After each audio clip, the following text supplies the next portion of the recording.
Welcome to Dear Aunt Susan, Advice for Being Human. I'm your host, Aunt Susan Patang. For those of you who don't know what my show is about, I answer questions about frustration, stress, life, the universe, or anything else you want to know. In every episode, I'll answer your questions and give you some takeaways that you can use in your life right now to deal with the BS that we experience every day. And that's all of us. We all have it. That BS might just be part of being human, but it doesn't mean that we have to suffer. Send your questions to me at SusanatTheQuietZone at gmail.com. Let's get started with the first question, which is, how do I increase my motivation for everyday tasks? And that is asked by Alicia Williams. Motivation doesn't come from position 0, which is a position of static, of nothing, of sitting quietly. It comes from position 1, which means already moving. Once we get up and moving, the motivation follows. An object in motion stays in motion, okay? So if you simply get up and do a task, any task, just get a cup of coffee, you're now in motion. You're in position 1. So you've gone from position 0, which is doing nothing, to position 1. That's movement, and that's where motivation originates. So break down your larger tasks into bite-sized units. Take your everyday tasks and have a priority list made up every day. And then you can leverage being in position 1 to move into position 2, which is not just movement and motivation, but accomplishing something. So you start with those bite-sized pieces of a larger task. And another trick that you can do for motivation is to create a routine that involves being in motion when you have tasks that need to be accomplished. So, for example, if you tend to be the most efficient and energetic in the morning, start your day by being in motion as much as possible. If that time is early afternoon, that's when you get up and start moving, okay? Have your prioritized list ready of what you need to accomplish. That way you're not losing your momentum. You're not losing the object in motion. You want to keep moving, okay? Once you stop, if you're like me, you're not moving again. The next question that we're going to answer today is, how do you do your best to let life's little annoyances go? That question is coming from Barbara Young Capalbo. So what I've done in my coaching business is created a list of what I call the power questions. And I'm not going to go into too much terrific detail here over them. There's 1, 2, 3, 4, 5. There are 5 power questions plus a bonus question at the end. So we'll go through them real quick. When you're in a stressful situation, an irritating situation, the annoyances of life are driving you crazy, you can pull out the power questions to help you get through. They will center you, bring you back to mindful, bring you back to the moment. So here, let's get started with those. The first power question is, how important is this really? Or if it is something that's important, you could say, how important is this right now? So some things we assign a tremendous amount of importance to, and they're really not that important. They might feel like they're important, but if they're not going to change the weather on Jupiter, chances are they're not important, okay? So put them on the back burner if they are important and need to be worked on, but there's nothing you could do about them now. Which leads us to the second power question.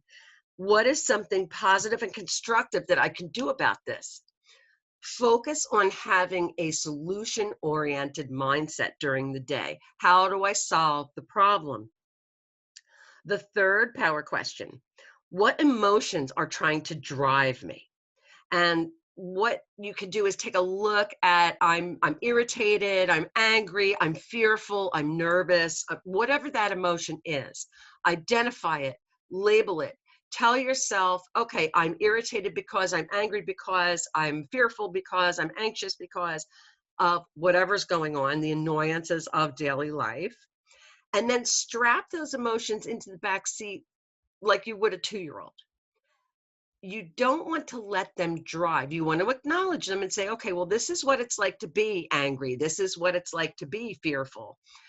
I'm a human being. I'm going to experience those. But you don't want them to drive. And you don't want to push them down because they'll just come back later and bite you harder. So put them in the back seat, identify them and label them, let them come along for the ride, but you have to be driving. The next power question is, what would the person I want to be do in this situation? Think about this. What are your values? What are the things in life that you think are important for human beings to have? Is it kindness, compassion, hard work, responsibility, curiosity, learning, wisdom? What are the things that you think are valuable as a human being? And when you think about that and write them down, you can now create an alter ego, an avatar, a person, a persona that is the person that you want to be. So give that person a name, give that person an identity of their own. What do they dress like? How do they act? What are their attitudes? How do they think? How do they interact with other people? And imagine what they're like. So when you run across a situation that is annoying, a life's annoyance situation, or something that causes a negative emotion, or something that just is negative, a negative situation, you can ask yourself, what would my avatar do? What would this persona do in this situation? If you're not sure, you can ask yourself, well, what would my hero do? Who is somebody that you respect and love the way that they behave and you would like to be like them? What would they do in this situation? The next power question is, how do I want to feel at the end of the day?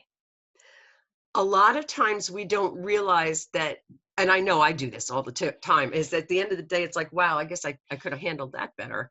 Well, I guess I shouldn't have done that, huh?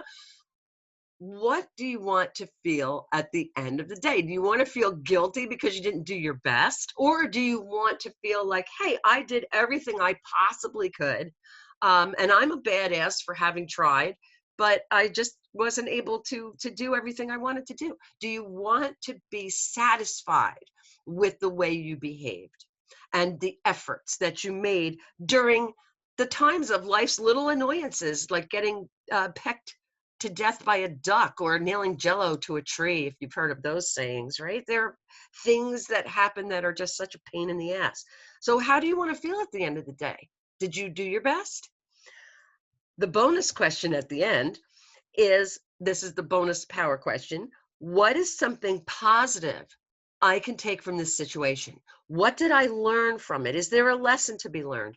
Sometimes that positive is only that you were strong enough to survive it, but there is always something. So look for it. Okay. And what we're doing when we do that is, we're not only, just like in the second power question, where we were looking to be problem solving. How can I solve this problem? What's something I can do about this right now? Now what we're doing is we're teaching ourselves to think in a positive way. And we're going to talk a little more about that in a moment in another question. But you want to look for the positives in situations because there is always something. And again, even though it might only be that you were the badass who survived the day and it really sucked, there is always, always something. Okay, the next listener question comes from Rosie Blondie, and she wants to know, what is life in the point of view of miserable people? Oh, that's a great question. Because miserable people tend to make us miserable too, right? Have you ever thought, though, about what they must be thinking or feeling? A lot of times we don't. We react based upon what they're doing to us. Oh my God, that person is so miserable. She's such a bitch. Oh dear God, I can't stand. But think about this. The old walk a mile in somebody's moccasins deal. Most miserable people have had poor experiences in life. Maybe they suffered some kind of abuse, Maybe they never learned to think positively. Maybe their parents were emotionally unavailable or were alcoholics or drug addicts, or maybe their parents were depressed or anxious, anything like that. And they never learned how to manage the stresses of life. And now they've become bitter because of it. And they try to make everybody else feel like shit because they feel like shit. It makes them feel better.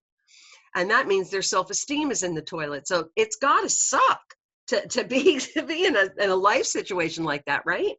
So we can't ever really know what somebody else is thinking, but try to give people the benefit of the doubt when they're misbehaving. Or are they just having a bad day? Did they have a stressful drive? Maybe they had an argument with their spouse. Maybe they're in pain. Did they have some kind of trauma in their lives? What could be there that you might be able even to imagine, if you don't know for sure, that they might have experienced in order to behave that way? Have some compassion for the traumas of life that created a mindset like that. That's just sad, okay? And it doesn't excuse somebody else's behavior. I'll give you that. It doesn't excuse their behavior, but finding that compassion for them reduces the sting of their behavior towards us.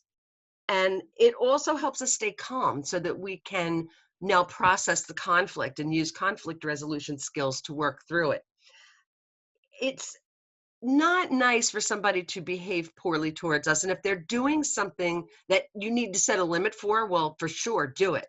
But while you're setting that limit, just bear in mind what they might have suffered during their lives that could make them be that miserable of a human being. The next listener question is, how can you learn to rejuvenate in the middle of a working day? And I don't know who that question came from. It doesn't have a name here. But that's real easy. Do what I call a mini meditation or a 30-second meditation. So take any object, anything, and a lot of times I'll just pick something up off my desk and focus on it intently for 30 seconds. If you go into the restroom stall and pick a spot on the wall to look at, that's fine. That works too.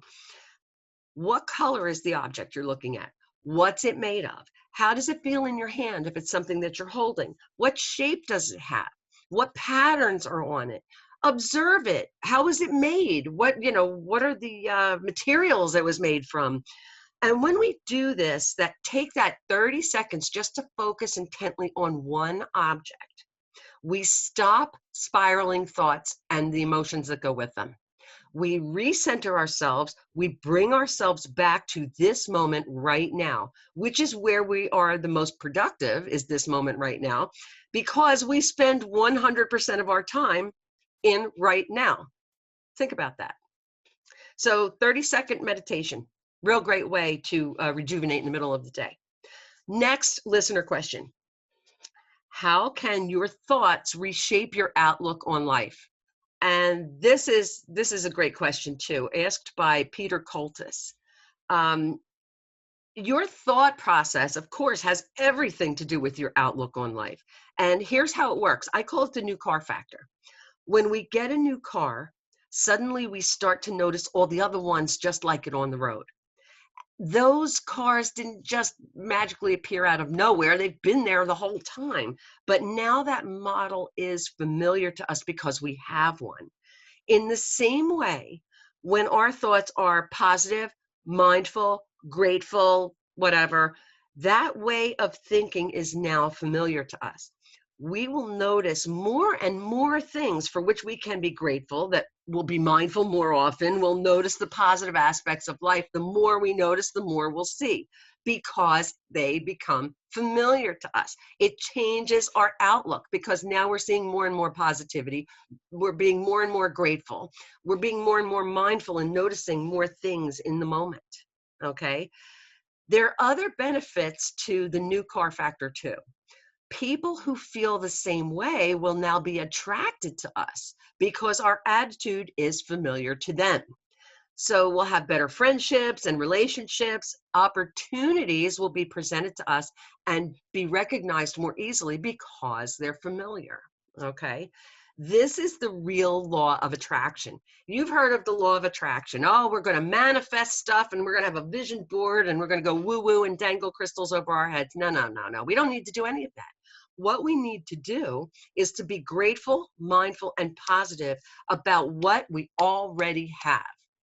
We have to become appreciative of the gifts that we already have in life. We want to approach life from a vantage point of abundance. We have, and you've heard that, oh, we have to be abundant. Yes, you're already abundant, okay? What do we need to live? We need a roof over our head. We need clean water, clean clothes, and food. That's all we need to be human beings and be alive. We don't need all this other stuff. We need shelter, we need food, we need water, and we need clothing. That's all we need. Everything else is a bonus, it's extra. So be grateful for those things. And the more grateful you are, the new car factor kicks in, and the more you're going to notice that you can be grateful for. That's the law of attraction, is to not take for granted the things that you already have and feel like I have plenty. I have plenty. I have enough. You might want some more stuff, but you have enough. So if you focus on having enough, you'll get more. I guarantee you will. It's happened to me. It's amazing how it works, but you'll see. That's the woo-woo part. The next listener question: what small step can you take today to begin a meaningful life change? And that comes from George Ireland.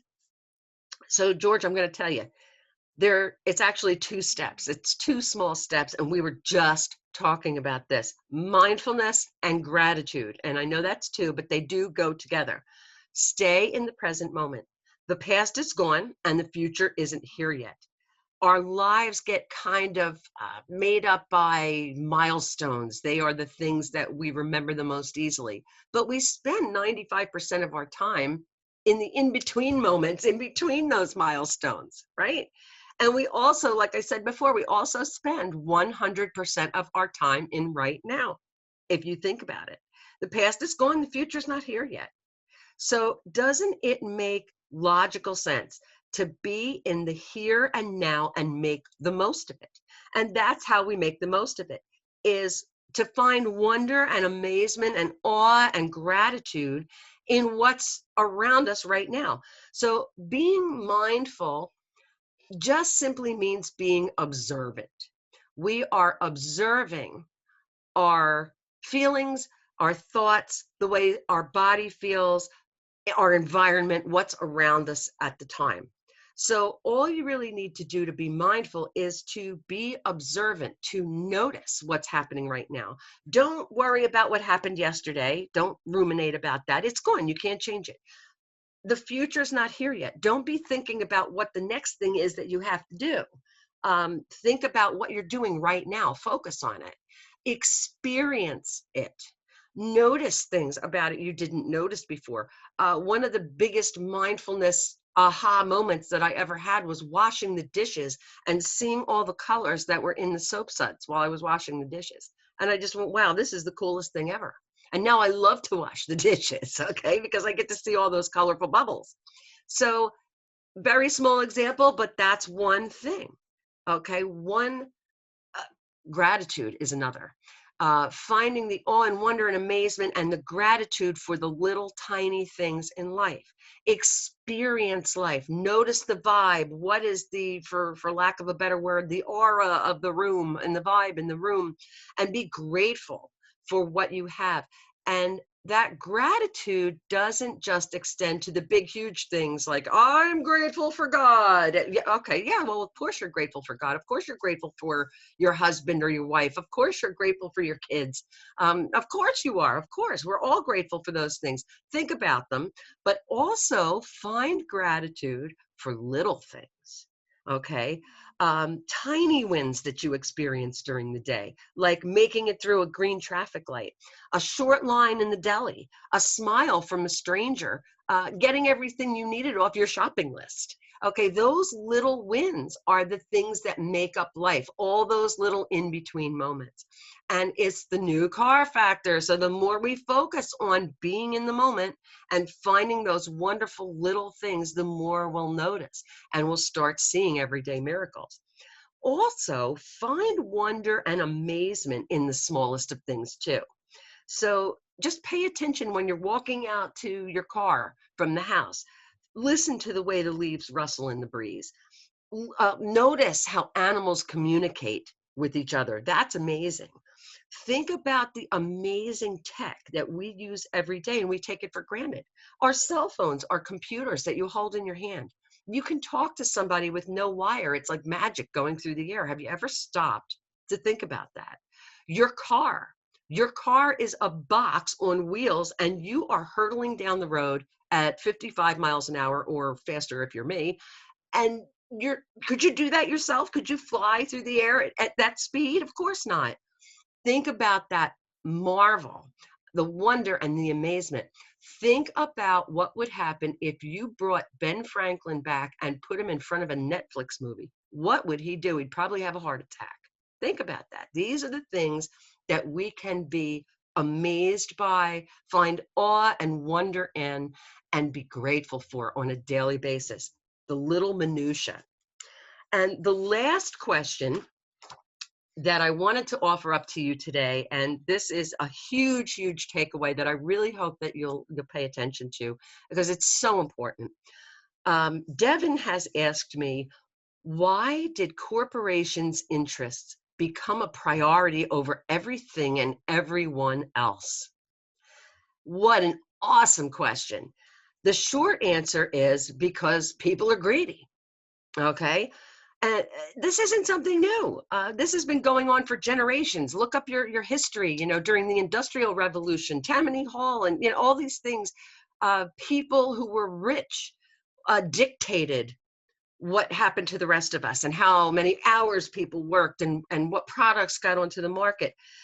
The only difference now is that we have huge corporate entities that are doing the same things. And those corporate entities do sneaky things via advertising, public relations, and the media to influence what happens in society.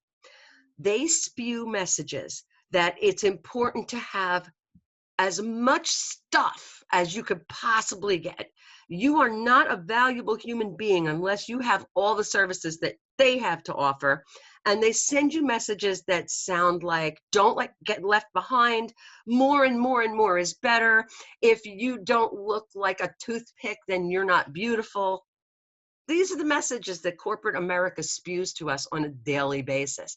And it's not just in the news, okay? It's on the internet. It's everywhere. Buy, buy, buy. More, more, more. This is the message that gets passed on to society.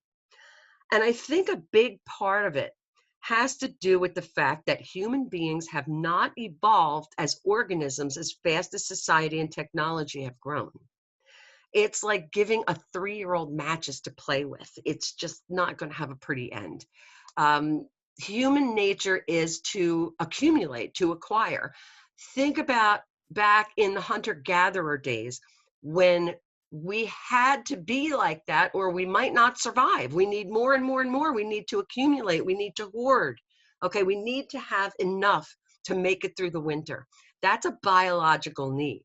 And as I said, I think our society has evolved faster than our brain is able to keep up with. So we still have this mentality of more and more and more and more.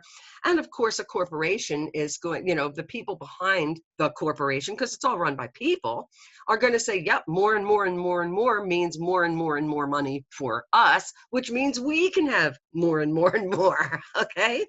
So I'm not sure that it's possible to correct this problem. There's still tons of people that think that this is much more important than other things like taking care of our loved ones, being kind, spending time with friends and family, observing and appreciating nature, or being good stewards of the planet. Other things take priority, like money, okay, greed, power. And I don't know, maybe it's people like me who are the problem. I expect others to have the same priority that I do, and that's not reasonable. But I do challenge anyone reading or listening to this, if you're reading the transcript, to ask yourself, when is having enough enough? When is a good time to start rebuilding our society in a way that is thinking about what's really valuable in life? Okay, what we were talking about, creating our values. Okay, what values do you have? Ask yourself, when is enough enough? What do I think are valuable traits for humans to have? What kind of person do I want to be? That's a good start. And then see if you don't want to have what's called cognitive dissonance. Cognitive dissonance is when your value system and your behavior and your actions and your thought process are at odds with each other. It's a war that happens in your subconscious. So make sure that your value system is in line with your attitudes and your behavior and your actions, because you want to make sure that you aren't creating your own stress for yourself. That's the result. And think about that. We have a golden opportunity now, post-pandemic, when this is all over. Let's not waste it. Let's start a movement that values logic and reason and value systems and positivity. Let's talk about the things that we can do to help each other, uplift each other, make our society a better place. Let's see if we can overcome our biology. Let's see if we can create new political parties that actually worry about taking care of the most amount of people in the most reasonable, pragmatic way. Why can't we do this? There is no reason, if we can focus and be mindful and find the positive and the grateful in life, there is no reason that we cannot change our society for the better. And now is the time to do it. So who's with me? Thank you so much for listening. I have to mention that this podcast is sponsored by the Quiet Zone Coaching. That's me, Susan Pitang. I help women overcome anxiety, stress, and frustration. And I give them the tools and the confidence that they need to succeed at home and at work. And if you would like to schedule a free session with me, because the first session is free. That way you can see what it's like to be coached and if it's for you, and we can work on what issues that you're experiencing and how I can help you overcome them. So if you're interested, go to www.thequietzonecoaching.com. I will see everybody next week. Namaste.